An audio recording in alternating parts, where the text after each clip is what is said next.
regular FSC syllabus, and this is part of some of the engineering tests related to FUNGAT. So let's start the lecture and let's go to the board. Dear students, this topic is called logical reasoning और critical reasoning. तो सबसे पहले हम थोड़ा सा discuss कर लेते हैं कि इसको लॉजिकल रीजनिंग क्यों कहते हैं या क्रिटिकल रीजनिंग क्यों कहते हैं. लॉजिकल रीजनिंग से मुराद ये है कि लॉजिक, जिसका मतलब है कि 1 + 1 = 2, मैथमेटिकल रीजनिंग, लॉजिकल रीजनिंग, या आप जिस तरह से कहते हैं कि अगर कोई बंदा सखी है तो उसको फिलैंथ्रोपिस्ट होना चाहिए, अगर कोई बंदा अमीर है तो उसको सखी होना चाहिए, यानी जो अकल के मुताबिक कंक्लूजन्स निकल सकते हैं उनको लॉजिकल रीजनिंग कहते हैं. और इसी तरह से क्रिटिकल रीजनिंग में भी क्रिटिकल का मतलब है कि अपनी पूरी तवज्जो के साथ हम जिस नतीजे पर पहुंचते हैं, किसी दो प्रेमिसेस को एनालाइज करके किसी कंक्लूजन पर पहुंचते हैं, उसको क्रिटिकल रीजनिंग कहते हैं. तो हम इस टॉपिक को शुरू करते हैं और सबसे पहले जो हमने आपके लिए टॉपिक का इंट्रोडक्शन लिखा है उसमें what does critical reasoning questions gauge, यानी क्रिटिकल रीजनिंग के जो क्वेश्चंस हैं ये किस चीज़ को एनालाइज करते हैं या स्टूडेंट में किस कैपेसिटी को और किस कैपेबिलिटी को जज करते हैं. तो critical reasoning questions are designed to gauge your ability to think critically and analytically. Analytically से मुराद ये है कि आपके सामने जितना भी डाटा है, दो प्रेमिसेस हैं, जैसा कि मैं चाहूँगा कि ये वर्ड हम आपके सामने पहले लिख लें. आपके सामने प्रेमिसेस होंगे,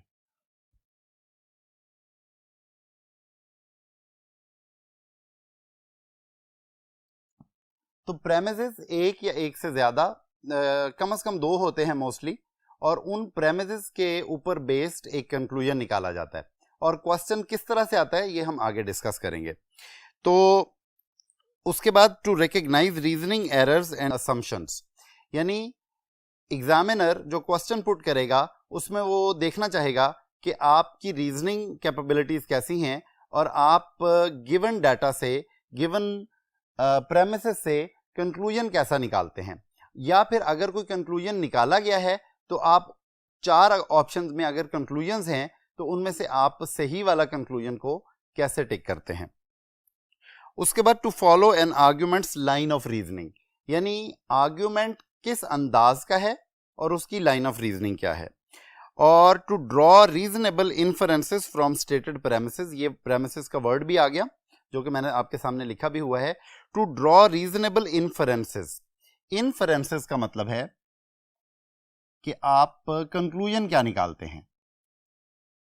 आपको डाटा दिया गया है और आपके सामने प्रेमिसेस दिए गए हैं, तो प्रेमिसेस से आप कंक्लूजन क्या ड्रॉ करते हैं. नेक्स्ट हम आपके सामने ये बात रखना चाहेंगे कि premise plus assumptions is equal to conclusions, यानी जब आपको प्रेमिसेस दे दिए जाते हैं प्लस असम्पशंस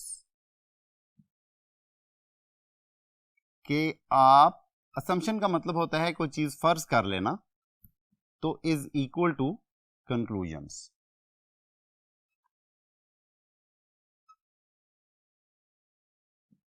तो एक डाटा आपको दिया गया है और उसके बाद आप कोई चीज फर्ज करते हैं और आप नतीजा निकालते हैं. Premises are stated, assumptions are unstated. अब प्रेमिसेस तो आपके सामने जब क्वेश्चंस आएंगे तो आप देखेंगे कि प्रेमिसेस वो स्टेटमेंट्स होती हैं जो आपको दे दी जाती हैं, और असम्पशंस वो आपकी लॉजिकल और क्रिटिकल रीजनिंग के मुताबिक आप जो चीज़ फर्ज करते हैं उन दोनों पीसेस ऑफ इंफॉर्मेशन को कलेक्ट करके और उन दोनों प्रेमिसेस के डाटा को गैदर करके जो आप असम्पशंस अपने जहन में लाते हैं लॉजिकली एंड क्रिटिकली, उसके बाद कंक्लूजन्स ड्रॉ होते हैं. अब मैं चाहूँगा कि क्वेश्चन फॉर्मेट और स्ट्रक्चर को थोड़ा सा डिस्कस हम करें कि लॉजिकल या क्रिटिकल रीजनिंग का क्वेश्चन फॉर्मेट और स्ट्रक्चर क्या है. तो डायरेक्शंस आपको दी जाती हैं क्वेश्चन को अटेम्प्ट करने के लिए. Select the best of the answer choice given.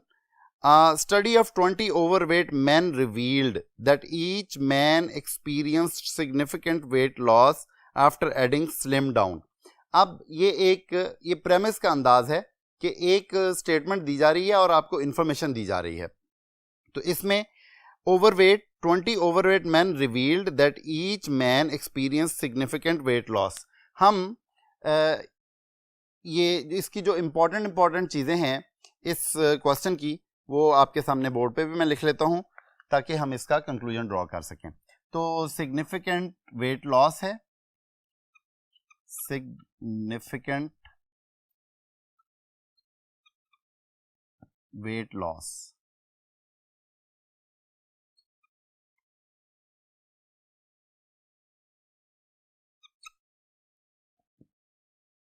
अब ये वो इंफॉर्मेशन है जो वेरीली ट्रू है कि वेट लॉस हुआ है। Each man experience significant weight loss after adding slim down an artificial food supplement to his daily diet. उन्होंने अपनी डाइट में एक आर्टिफिशियल फूड सप्लीमेंट, अब थ्रू ये सिग्निफिकेंट वेट लॉस जो है ये आर्टिफिशियल फूड सप्लीमेंट के जरिए हुआ है, आर्टिफिशियल फूड सप्लीमेंट। अब जो आर्टिफिशियल फूड सप्लीमेंट उन्होंने लिया है उसका जो कंक्लूजन निकला है रियलिटी में वो ये है कि उन्होंने वेट लॉस रिपोर्ट किया है। An artificial food supplement to his daily diet for 3 months each man consumed on slim down portion every morning after exercising. अब इन्होंने जो ये आर्टिफिशियल फूड सप्लीमेंट लिया है ये आफ्टर एक्सरसाइजिंग लिया है, यानी कि उन्होंने एक्सरसाइज भी की है, एक्सरसाइज भी की है और फूड सप्लीमेंट भी लिया है। तो इसके नतीजे में ये रिजल्ट निकला है। अब आगे देखते हैं। And then followed his normal diet for the rest of the day clearly anyone who consumes. अब ये जो क्लियरली एनीवन है इसका मतलब है कि अब जो हमारे पास टेक्स्ट है वो कंक्लूजन निकालने पे आया है। ये बात इस नतीजे पे पहुंची है, इस चीज से ये चीज रिजल्ट निकला है और अब एग्जामिनर एक कंक्लूजन आपको दे रहा है। एग्जामिनर कंक्लूजन ये दे रहा है और इसका हिंट भी ये है कि उसने क्लियरली कह दिया। इसका मतलब ये है कि अब वो आपको कंक्लूजन दे रहा है। Clearly anyone who consumes 1 portion of slim down every day for at least 3 months will lose weight and will look at and feel his best। यानी अब कंक्लूजन में उसने दोनों चीजों को शामिल नहीं किया, एक्सरसाइज को उसने शामिल नहीं किया, जबकि जो ऊपर प्रेमिसेस थे उसमें तो इन दोनों चीजों की वजह से ये सिग्निफिकेंट वेट लॉस हुआ था। लेकिन कंक्लूजन में उसने सिर्फ आर्टिफिशियल फूड सप्लीमेंट को, जो आर्टिफिशियल फूड सप्लीमेंट है, उसने क्या दिया है कि रिजल्ट्स इन वेट लॉस। अब ये आपने एनालाइज करना है कि इस कंक्लूजन में जिस तरीके से ये कंक्लूजन ड्रॉ किया जा रहा है इसमें कोई क्रिटिकल खामी है कि नहीं। अब क्वेश्चन आता है, which of the following is an assumption which the argument depends on. Argument किस असम्पशन पे डिपेंड करती है? आर्ग्यूमेंट तो इस असम्पशन पे डिपेंड करती है, इन दोनों के नतीजे में ये रिजल्ट निकला था, लेकिन आर्ग्यूमेंट ने जो कंक्लूजन निकाला है उसने ये अस्यूम किया है कि ये चीज ज्यादा इंपॉर्टेंट है और इस चीज को उसने इंपॉर्टेंस नहीं दी। The man in the study will gain back the weight if they discontinue. अब ये कोई जिक्र ही नहीं है, ना असम्पशन में यानी ना प्रेमिसेस में और ना ही असम्पशन में। उस आर्टिफिशियल फूड सप्लीमेंट को रोकने से क्या नतीजा अखज होगा ये तो कोई जिक्र ही नहीं है, इसलिए अल्फा हमारा क्लियर आंसर नहीं है। बीटा को देखते हैं। No other dietary supplement will have same effect on overweight man. किसी दूसरे फूड सप्लीमेंट से इसको कंपेयर या कंट्रास्ट प्रेमिस में नहीं किया गया और ये भी नहीं कहा गया कि सिर्फ यही फूड सप्लीमेंट ही ये रिजल्ट देगा, इसलिए बीटा भी आउट ऑफ क्वेश्चन है। और चार्ली को देखिए, the daily exercise regimen was not responsible for the effects noted in the study। ये इस कंक्लूजन के अपोजिट बात कर रहा है। तो अपोजिट बात जो है वो असम्पशन आर्गुमेंट उस पर डिपेंड नहीं करेगा, क्योंकि क्वेश्चन को भी ध्यान में रखना है कि क्वेश्चन ये कह रहा है कि डिपेंड्स ऑन, किस चीज पे डिपेंड करता है। अब डेल्टा को देखिए, women don't experience similar weight reduction if they adhere to the slim। men and women का कंपैरिजन भी कहीं नहीं है, इसलिए प्रेमिस में और असम्पशन में मेन एंड वेमेन का कंपैरिजन नहीं है, इसलिए ये भी ऑप्शन इसके ऊपर डिपेंड नहीं कर सकती आर्ग्यूमेंट। और लास्ट ऑप्शन है overweight man will achieve only partial weight loss if they don't remain on slim down program for a full 3 month. ये इसके ऊपर डिपेंड करेगा क्योंकि उन्होंने फुल 3 मंथ्स को अपने प्रेमिस में शामिल किया है और फुल 3 मंथ्स इसके यूज के बाद ही सिग्निफिकेंट वेट लॉस हुआ है। तो ये आंसर होगा। ये हमने एक एग्जाम्पल है जो कि आप लोगों के सामने पेश कर दी इसके क्वेश्चन टाइप की। अब टाइप्स ऑफ क्वेश्चंस जो हैं वो क्रिटिकल रीजनिंग के कौन से हैं ये हम आपके सामने रख रहे हैं। Each question will require you to perform on the following 6 tasks recognizing how to undermine seriously weaken an argument। या तो वीकनिंग की बात होगी, यानी आर्ग्यूमेंट दिया गया होगा, प्रेमिस होगा, असम्पशन या कोई प्रेमिसेस के ऊपर कंक्लूजन होगा और फिर आपसे पूछा जाएगा कि मंदरजा झैल में से अल्फा बीटा चार्ली डेल्टा में से कौन सी चीज उसको वीकन कर रही है। या फिर recognizing how to support an argument, या फिर क्वेश्चन ये होगा कि मंदरजा झैल में से कौन सी चीज ऊपर वाले आर्ग्यूमेंट को सपोर्ट कर रही है। या आइडेंटिफाइंग अनस्टेटेड असम्पशंस, या ये होगा कि कौन सी बात इसमें बयान नहीं हुई उसको आइडेंटिफाई करें। या ये होगा कि drawing an inference from a series of stated premises, premises दे दिए गए होंगे 4 ऑप्शंस में और उनमें से इन्फरेंस जो है उसको ड्रॉ करना होगा। तो क्रिटिकल रीजनिंग के 4 स्टेप्स अब हम आपसे डिस्कस करते हैं। 4 step method of critical reasoning के किस तरह से इसको आपने अटेम्प्ट करना है। पहली बात यह है कि preview the question stem. Question stem क्या है? जैसे मैंने आपके सामने स्टेटमेंट लंबी थी, मैंने क्वेश्चन स्टेम्स आपके सामने सिर्फ लिखे, ये भी स्टेम था, ये भी स्टेम था और ये कंक्लूजन था, तो ये स्टेम्स थे। स्टेम का मतलब है सबसे बुनियादी बात जो कि किसी क्वेश्चन में की जाए। और रीड द स्टिमुलस या आर्ग्यूमेंट पैसेज, फिर उसको पूरे को आपने पढ़ना है और ट्राई टू प्रीफ्रेज एन आंसर, अपने आंसर को पहले से ही सोच लें और कि क्या हो सकता है और उसके बाद आप ऑप्शंस को देखिए एंड चूज एन आंसर। तो ये हमने आपको तरीका बता दिया how to go for the question. उसके बाद प्रीव्यूइंग द क्वेश्चन स्टेम, अब इनको हम एक एक करके देख लेते हैं इन सारे स्टेप्स को। प्रीव्यूइंग द क्वेश्चन स्टेम से मुराद ये है कि previewing the question stem first develop your focus on the stimulus, ये बात मैं पहले आपको बता चुका हूं। उसके बाद रीडिंग द स्टिमुलस कि कहां से आंसर जनरेट हुआ है या कंक्लूजन जनरेट हुआ है, ये बात भी अभी मैं थोड़ी देर पहले कर चुका हूं। और उसके बाद understanding the structure of an argument, argument के स्ट्रक्चर को देखिए कि पहले प्रेमिस जो है उसके बाद असम्पशन है या नहीं, प्रेमिस डायरेक्टली कंक्लूजन पे जा रहा है या प्रेमिस जो है वो किस चीज को बुनियाद बनाकर आर्ग्यूमेंट पे कंक्लूजन पे जा रहा है। और अब इसकी कुछ फर्दर एग्जांपल्स हैं क्वेश्चंस की जो कि मैं आपकी खिदमत में पेश करता हूं। पहली एक एग्जांपल है the fuel tank of my car is full. ज़हन में रखिएगा कि ये एक प्रेमिस हो गया, यानी क्वेश्चन स्टार्ट ही प्रेमिस से होता है। The fuel tank of my car is full therefore my car will start.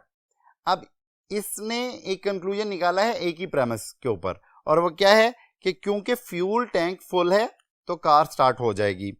The only reason my car might not start is lack of fuel or the fuel tank being full is essential for my car to start। तो ये इसकी assumption है कि एक ही वजह है।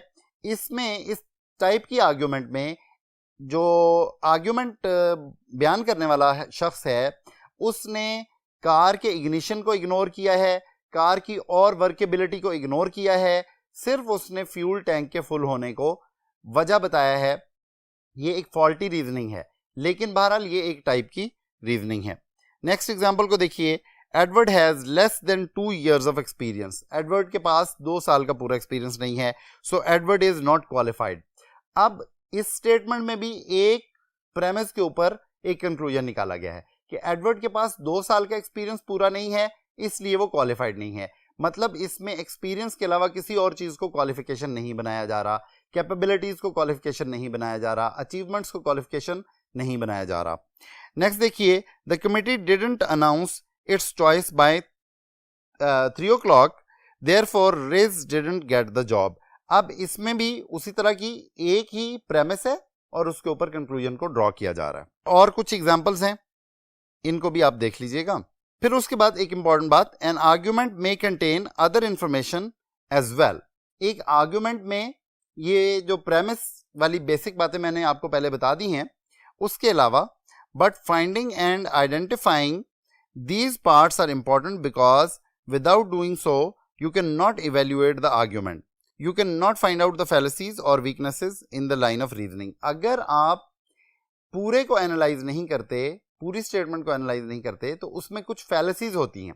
फैलेसीज से मुराद ये है कि कुछ धोखा हो सकता है जो कि एग्जामिनर ने कोई डॉज आपके लिए क्रिएट किया हो, तो आप उस ट्रैप में फंस सकते हैं। अब देखते हैं जी, use structural signals when attempting to isolate premise and conclusion. बहुत इंपॉर्टेंट बात कि स्टेटमेंट तो सीधी सीधी लिखी होगी, एक छोटा सा पैरा होगा, 3-4 लाइंस होंगी। अब उसमें प्रेमिस क्या है, कहां तक है और कहां से कंक्लूजन शुरू हो रहा है, तो उसके लिए ये है कि कुछ वर्ड्स हमने आपको बताए हैं, ये आपके सामने, जिसमें कि therefore, hence, thus, so, consequently, it implies, indicates that, ये जब आ जाएं टेक्स्ट में तो इसका मतलब ये है कि प्रेमिस खत्म हो गया और अब आगे कंक्लूजन स्टार्ट हो रहा है। तो following word signals that evidence is about to be given to support a conclusion, या फिर ये वर्ड्स हों because, since, for, in the view of, given that, तो ये वर्ड्स भी अगर आ जाएं तो इससे पता चलता है कि हम कंक्लूजन तक पहुंचने वाले हैं। नेक्स्ट बात हम करेंगे paraphrasing the author's point. Author का जो पॉइंट ऑफ व्यू है उसको अगर वो जैसे लिखा हुआ है उस तरह से बेहतर अंडरस्टैंडिंग क्रिएट नहीं कर रहा, तो आप पैराफ्रेज कर सकते हैं। मिसाल के तौर पे, to paraphrase means to restate the author's ideas in your own words. If you mentally translate the verbiage, verbiage का मतलब है wording, into simpler language, the argument is more manageable because the authors say pretty simple things in complex ways. Authors mostly जरा complex अंदाज में बात कर रहे होते हैं, तो वो अगर आप रीफ्रेज कर लेंगे तो आपके लिए कंक्लूजन और फिर क्वेश्चन को समझना आसान होगा। Often by the time you begin reading through the answer choices, you run the risk of losing sight of the gist of stimulus. So paraphrasing the argument will not only help you get the author's point, it will also help you hold on to it until you have found the correct answer. वही बात जो मैंने पहले आपको बताई कि आप लोग अगर इसको रीफ्रेज करते हैं अपने वर्ड्स में तो आपके लिए इसको हैंडल करना आसान हो सकता है। कुछ एग्जांपल्स हैं, इनको देख लीजिए। नेक्स्ट डियर स्टूडेंट्स, हम बात करेंगे जजिंग द आर्ग्यूमेंट्स परसुएसिवनेस। एक आर्ग्यूमेंट कितना परसुएसिव है, कितना आपको कायल कर रहा है, इसको आपने जज करना है। Part of critical reasoning is to evaluate argument, so it is important to question whether the author's argument seems valid और dubious. You must read actively, always thinking critically, वही बात, यानी कि analytically, critically and logically, forming reactions as you go along. Let's see how persuasive are the arguments about the library and all volunteer army. एक example आपके सामने दी जा रही है, इसमें देखना है कि परसुएसिवनेस कितनी है। The evidence certainly seems to indicate that certain aspects of the library structure need repair. Dear students, ये एग्जाम्पल आपको बताएगी कि परसुएसिवनेस कितनी है एक स्टेटमेंट में। तो हम इसको डिस्कस करने के लिए नेक्स्ट बोर्ड पे चलते हैं, एग्जाम्पल को डिस्कस करते हैं जी। तो एग्जाम्पल में लिखा है the evidence certainly seems to indicate that certain aspects of the library structure need repair. Library needs repair. अच्छा, ये एक एस्पेक्ट हो गया। उसके बाद है needs repair but without more evidence about what the new building codes are like, we can't say for sure that the conclusion is valid. The argument is strong but not airtight. अब देखिए, the evidence certainly seems to indicate that certain aspects, इसमें flaws हैं। एक तो evidence में certain कोई चीज होगी जो मिसिंग होगी, और दूसरा seems to indicate that certain aspects, ये जो certain का वर्ड है ये भी vague है, of the library structure of that the library needs repair. अब library needs repair एक absolute statement है, जबकि ऊपर certain का word और जो evidence में ज्यादा ही certainty दिखा दी गई है, तो ये परसुएसिवनेस को कमजोर करती हैं। नेक्स्ट एग्जांपल को देखिए, the evidence certainly seems to indicate that the policy of all volunteer army flopped because of low level of education and increased crime rate among army personnel. However, without more evidence about how they actually defended the country, we cannot say for sure that the conclusion is valid. Again, the argument is strong but not airtight. अब देखें ये इसमें we cannot say for sure जो है ना, इसने इसको persuasiveness को कमजोर कर दिया है। और इसी तरह से नेक्स्ट एग्जाम्पल, अब देखिए, keeping the scope of the argument in mind. Argument का स्कोप कितना है, कहां तक है, यहां में मैं आपको एक बात गुजारिश करना चाहूंगा, बहुत important. Too general and too specific से खबरदार रहना है। स्टेटमेंट का स्कोप कहां तक है, इसमें आपने दो चीजों से मोहतात रहना है कि अगर आप एक चीज जो कही जा रही है उसका कितना स्कोप है। बिवेयर ऑफ, दो चीजों से खबरदार रहना है, बिवेयर ऑफ। एक है टू जनरल और दूसरा है टू स्पेसिफिक, और दूसरा है टू स्पेसिफिक, यानी पर्टिकुलर। Specific means particular. अब देखिए, keeping the scope of the argument in mind. Scope is the range of one's perception, thought and action. Most of the wrong choices on critical reasoning section are wrong because they are out of scope. वो बात को फैला देते हैं अपने जहन में। Student का आंसर क्यों गलत होता है कि जितना राइटर ने कहा होता है, जितना प्रेमिस में बयान किया होता है, वो अपने जहन में जब असम्पशन कर रहे होते हैं तो वो उसको फैला देते हैं। A choice is being out of scope means that it contains elements that don't match the author's ideas or that go beyond the context of the argument. For arguments that are moderate in tone, correct answers are more qualified and certain, such words as usually, sometimes and probably. अब usually, sometimes and probably अगर use हुआ है और argument में जो premise है उसमें भी इजाजत दी गई है, उसमें भी जनरलिटी मौजूद है, तो फिर इसमें लॉजिकलिटी ज्यादा है, फिर इसमें परसुएसिवनेस ज्यादा है। For arguments that are sweeping in tone, यानी स्वीपिंग स्टेटमेंट्स हैं, correct answers are less qualified and contain such words as all, always, never and none. अगर एयर टाइट किस्म की स्टेटमेंट्स हैं और स्वीपिंग टोन्स हैं तो फिर ये वर्ड्स आपके लिए हेल्पफुल होंगे, all, always, never and none. और अगर ये वर्ड्स यूज हुए हैं तो इसका मतलब ये है कि परसुएसिवनेस ज्यादा है। ओके डियर स्टूडेंट्स, अब हम बात करते हैं चूजिंग द आंसर की। तो आंसर को चूज करने में क्या आप लोगों को जहन में रखना है। Having pre phrased an answer, you should skim the choices for something that sounds like what you have in mind. If you find one such idea that mirrors yours, treat the others with disdain. अगर आपको देखिए पहले, क्योंकि आपने पहले से ही answer सोच लिया है प्रेमिस के ऊपर बेस्ड और कंक्लूजन के ऊपर बेस्ड, जो चॉइस आपके जहन में जो आइडिया है उससे मिलती है उसको आपने प्रेफरेंस देनी है। If you couldn't think of anything, read and evaluate each choice, throwing out the ones that are outside the scope of the argument. ये बात हम पहले कर चुके हैं। टू जनरल और टू स्पेसिफिक में हम ये बात कर चुके हैं कि अगर स्टेटमेंट टू जनरल है तो फिर आपने स्पेसिफिक ऑप्शंस को जहन में नहीं रखना, और अगर स्टेटमेंट टू स्पेसिफिक है तो फिर जो जनरल ऑप्शंस हैं उनको आपने आउट करना है।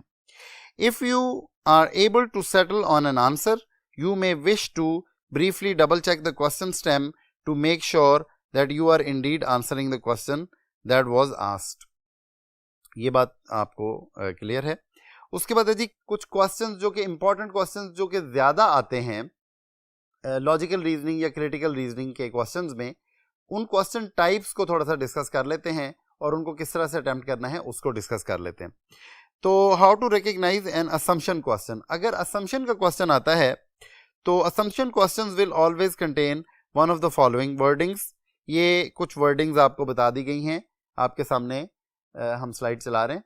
कि जिसमें आप देख सकते हैं कि इन वर्डिंग्स में ये असम्पशन का क्वेश्चन पूछा जा सकता है। तो इसको आप देखें। और how to approach answer choices on assumption questions. अब हम आपको बताते हैं कि असम्पशन का अगर क्वेश्चन हो तो आंसर चॉइसेस को किस तरह से अप्रोच करना है। Assumptions plug holes in the argument and help make a conclusion true. Here are some guidelines for spotting assumptions among the answer choices. Assumptions are never stated in the passage. देखिए assumption का तो मतलब ही है मफरूजा। तो मफरूजा जो है वो stated तो नहीं होगा, वो बयान तो नहीं किया गया होगा, वो तो आपने फर्ज करना है। तो assumptions are never stated in the passage. If you see an answer choice that comes straight from the passage, अगर कोई चॉइस क्वेश्चन है assumption का और चॉइस पैसेज में से यानी कि जो आपका क्वेश्चन स्टेटमेंट है, जो प्रेमिस है, उसमें से एग्जैक्ट वर्डिंग लेकर चॉइस बनाई गई है, तो वो असम्पशन क्वेश्चन का आंसर नहीं होगी, बिकॉज असम्पशन में तो आपने खुद फर्ज करना है। Next, assumption support the conclusion of the passage. असम्पशन जो है वो कंक्लूजन से रिलेट करते हैं। Find the conclusion in the passage and then try out each answer choice to see whether it makes the conclusion stronger. और assumption का ताल्लुक क्योंकि कंक्लूजन के साथ है, इसलिए आपने वो चॉइसेस एलिमिनेट कर देनी है जो कंक्लूजन से रिलेट नहीं कर रही। उसके बाद स्ट्रेंथन द आर्गुमेंट्स क्वेश्चन। जो दूसरा क्वेश्चन टाइप बहुत ज्यादा आता है वो स्ट्रेंथन द आर्गुमेंट का क्वेश्चन है कि आपसे पूछा जाता है which of the following options strengthens the conclusion. ऊपर कंक्लूजन दिया गया होता है, प्रेमिस भी होते हैं, एक या दो प्रेमिसेस होते हैं और कंक्लूजन भी दिया गया होता है, और आपसे पूछा जाता है कि among the following alpha beta charlie delta में से which of the following strengthens the conclusion. So if a question asks you to strengthen an argument, it is saying that the argument can be strengthened. In other words, again you are going to be dealing with an argument that has a gap in its logic. अब आपने वो option बताना है जो उस gap को fill करे। तो like assumption questions, strengthen the argument questions are really asking you to find this gap and then fix it with the additional information.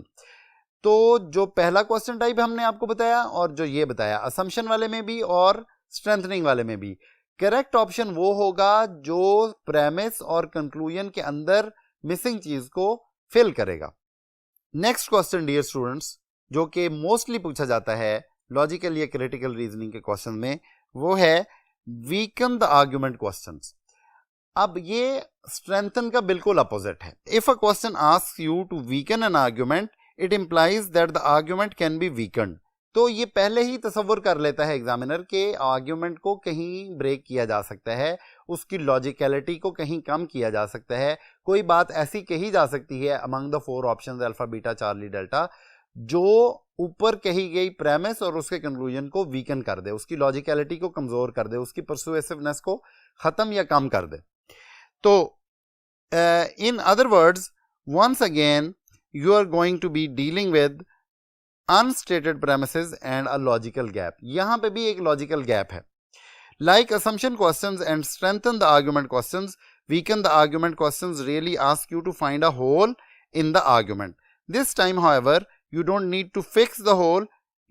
All you have to do is to expose it. यहां पे अब आपने क्योंकि weaken करना है, तो यहां आपने उस गैप को, उस होल को फिक्स करने वाली ऑप्शन को चूज नहीं करना, बल्कि उस ऑप्शन को चूज कर रहे हैं जो उसको एक्सपोज कर दे, जो उसको डिमोलिश कर दे, जो ऊपर स्टेटमेंट्स हैं, जो ऊपर कंक्लूजन है, उसकी लॉजिकलिटी को खत्म कर दे और उसको कमजोर कर दे, उसमें गैप को ज्यादा एक्सपोज कर दे। तो ये डिफरेंस है वीकन एंड स्ट्रेंथन के क्वेश्चंस में। तो डियर स्टूडेंट्स, हमने आपको 3 क्वेश्चन टाइप्स जो कि सबसे ज्यादा लॉजिकल रीजनिंग और क्रिटिकल रीजनिंग में आती हैं, असम्पशन के questions, weaken the argument and strengthen the argument, इनको पर्टिकुलरली डिस्कस कर दिया। और उससे पहले हमने पूरे टॉपिक को डिटेल में डिस्कस कर लिया लॉजिकल एंड क्रिटिकल रीजनिंग के। आई होप कि अब ये टॉपिक आपके लिए अनफेमिलियर नहीं रहा। जब हम इंशाल्लाह नेक्स्ट आप लोग टेस्ट अटेम्प्ट करते हैं और हम उसकी डिस्कशन करते हैं, तो उसमें ये टॉपिक आपके ऊपर मज़ीद पूरी तरह से खुल के वाज़ेह हो जाएगा। आई होप कि ये लेक्चर आपके लिए मुफीद रहेगा। Thank you very much. अल्लाह हाफ़िज़।